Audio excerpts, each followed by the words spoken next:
Сәлем достар, сіздермен мен Нұрсұлтан. KAZAKH Dream каналы видеоның кеш шығып жатқанына және арнамыздағы видеолардың салынбай кеткеніне кешірім сұраймын.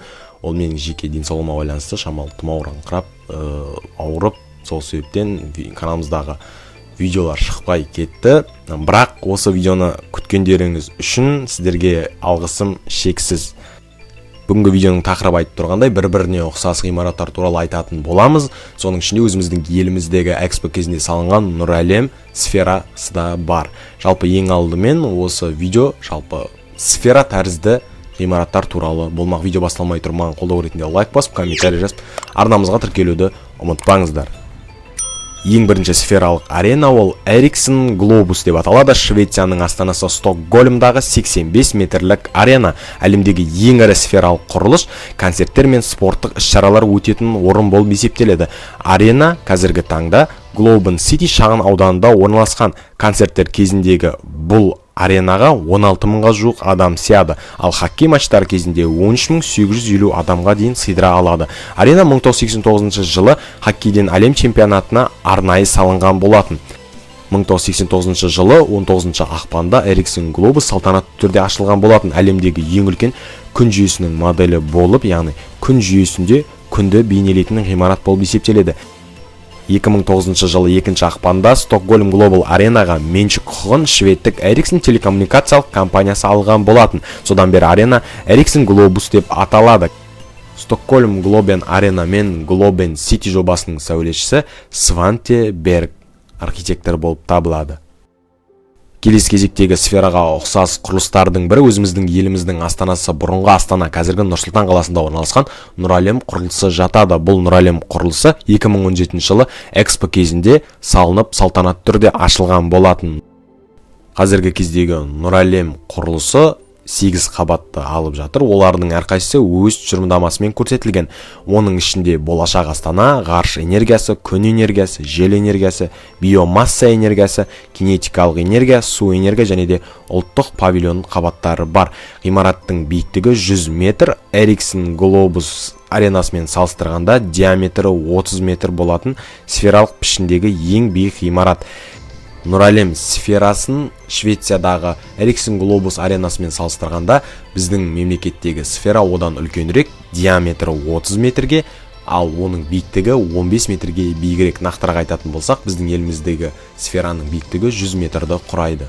Кез келген құрылысының өзіндік бір тұжырымдамасы, яғни мағынасы болады. Мысалға айта кететін болсақ, айтып өткенімдей, шведтік Эриксон глобус аренасы ол күн жүйесіндегі модельге ұқсастырып, яғни күн негізінде салынған, ал біздің еліміздегі Сәлем сферасы ол жобаның авторы неміс сәулетшісі Альберт Спикер. Ол Сәлем жобасын мұнайдың соңғы тамшысының және бүкіл адамзат болашақ энергиясына ауысатын дәуірдің символы ретінде ойластырылған айтқан. Тағы қосымша ақпарат беріп өтейін, біздің елімізде өткен Expo осы болашақтың энергиясы атауымен өткен болатын, яғни Future Energy. Мұнда судан, желден және де күннен энергияны алу туралы өте көптеген жобалар қорғалған болатын. Келесі кезектегі біздің еліміздегі Сәлем сферасына ұқсас ғимарат ол Дубай қаласында салынайын деп жатыр. Бұл туралы мәліметтер өте аз екен, алайда сіздер үшін таптым. Қазіргі таңда бұл салынуы мүмкін. Оның аты техносфера деп аталады. Ол Біріккен Араб Әмірлігіндегі Дубай қаласында орналасатын әлемдегі ең үлкен сфералық ғимарат болып есептеледі. Қарастырылып отырған маңызды құрылыстың тұжырымдамасы жер планетасының макеті деп түсіндірілуде. Үлкен аумаққа байланысты бұл сфераның алатын аумағы 800 мың шаршы метрді құрайды. Бұл өз кезегінде экожүйе мен дизайнның жаңа деңгейін талап етеді. Болашақта техносфера экожүйені бір ғимарат ішінде өзін-өзін қамтамасыз ете алатын планетарлық киберархитектура қағидаттарына негізделген. Ғимаратта 4 негізгі бөлме бар. Олар конференция залы, көрме орталығы, аудитория және жоғарғы деңгейдегі қонақ үй. Олар негізгі ішкі кеңістікті құрайды және акт залы орналасқан аймақ 100 метр биік атриумның айналасында шоғырланған. Бұл құрылыстың қатты сыртқы жақтау және диагоналдары кросс элементтерінің төбелері объекттің таза пішінін жасайды. Бұл ішіндегі тірек бағандарын азайтуға көмектеседі екен. Ғимараттың сыртқы қасбеті жергілікті климат пен контекстті ескере отырып жасалған. Барлықтарыңызға белгілі деп ойлаймын. Дубай қаласы өте ыстық болғандықтан мұндағы сыртқы қабаты күн қорғанышы болып есептеледі және сонымен қатар жылу күн сәулелерін азайтады. Көлеңкелеу және де тік биіктегі бақтарды енгізу үшін әртүрлі құрылғылармен жабдықталған. Олар жылу мен күннен өте қажет баспана беріп қана қоймайды, сонымен қатар биік бақшалардағы сарқырамалар мен су қоймаларының табиғи желдететін атриумының жоғарғы бөлігінің арқасында ғимаратты табиғи желдетумен салқындатады. Бұл құрылыс экологиялық жүйелер ғимаратқа әйнек пен күн сәулесінен бастап, әр биік бақтың ішіндегі сулы батпақты жүйе арқылы суды кәдеге жаратуға біріктірілген. Бұл деп отқанымыз, бұл жоба жалпы экологияны қорғау мақсатында жасалынып отқан жобалардың бірі.